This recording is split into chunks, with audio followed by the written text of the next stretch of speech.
He was living in my basement. I still don't feel safe in my own house.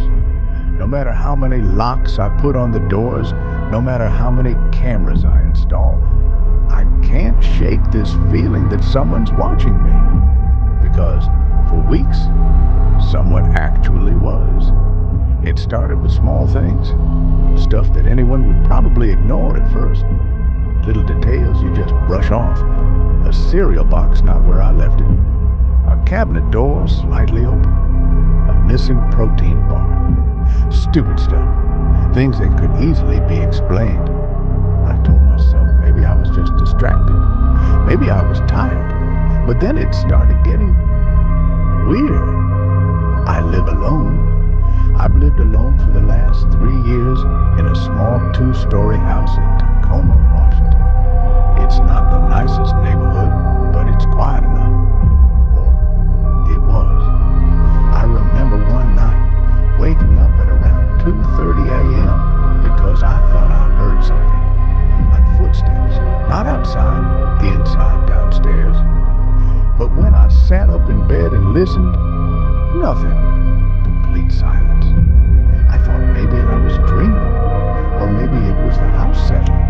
You tell yourself those things because, well, what's the alternative? That someone's actually inside your house. Nobody wants to believe that.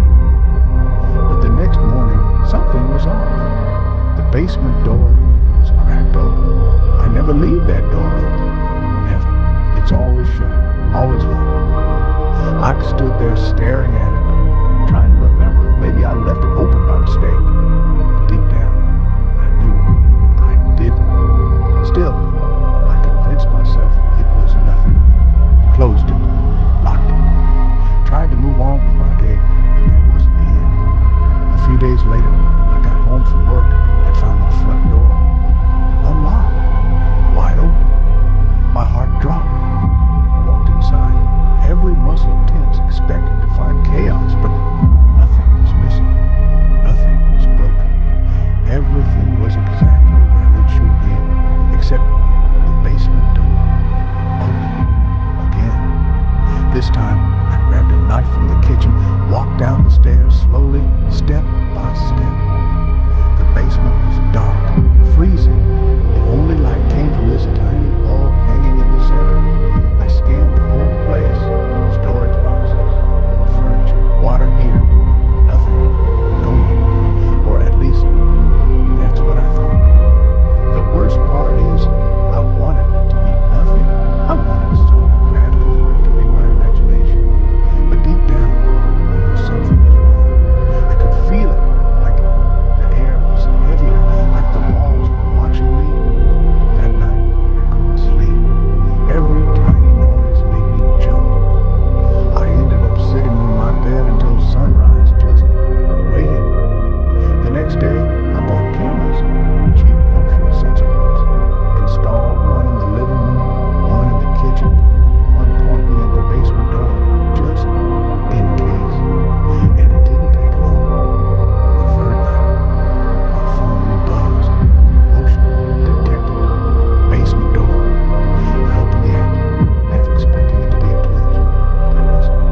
There was a man crawling out of the basement, barefoot, filthy. His clothes were torn and covered in dirt. His hair was long, greasy, hanging over his face. He stood there in the hallway looking around, then walked into my kitchen like he fucking owned the place. I felt like I was gonna pass out. I couldn't breathe. I was shaking so bad I could barely hold my phone. I called 911, told them someone was inside my house. The dispatcher told me to stay on the line, stay quiet, and get somewhere safe. I locked myself in the bathroom upstairs and waited. It felt like hours. I could hear him moving around downstairs, opening cabinets, walking, breathing. Then, silence. I thought maybe he left. Maybe he realized someone was home. But when the police arrived, they didn't find him downstairs. They found him in the basement, hiding in this crawl space behind the water heater. insisted. He had made a little nest back there. Blankets, a backpack, food wrappers, water bottles. And that's when the real horror set in. They found a knife, a big hunting knife, duct tape, rope. The officers told me this wasn't some homeless guy looking for shelter. This guy had been living in my house, watching me, studying my routines. They think he'd been there for at least 2 weeks, maybe longer. I started thinking back, the footsteps, the missing food, the unlocked doors. He was waiting for what? The right moment. Was he planning to attack me? Was he planning to kill me in my sleep? When they pulled him out of the basement, I saw his face. I'll never forget that face. He smiled, this wide, crooked smile, and he said, "You almost never came down here." Like it was a joke. Like it was all some fucking game to him. They arrested him. Turns out he was wanted. A transient with a history of breaking into homes, stalking, assault, and possibly worse. They were investigating him for other disappearances in the area. The detective told me, "You're lucky. Really lucky. You were probably days away from being another missing person report." I still don't sleep right.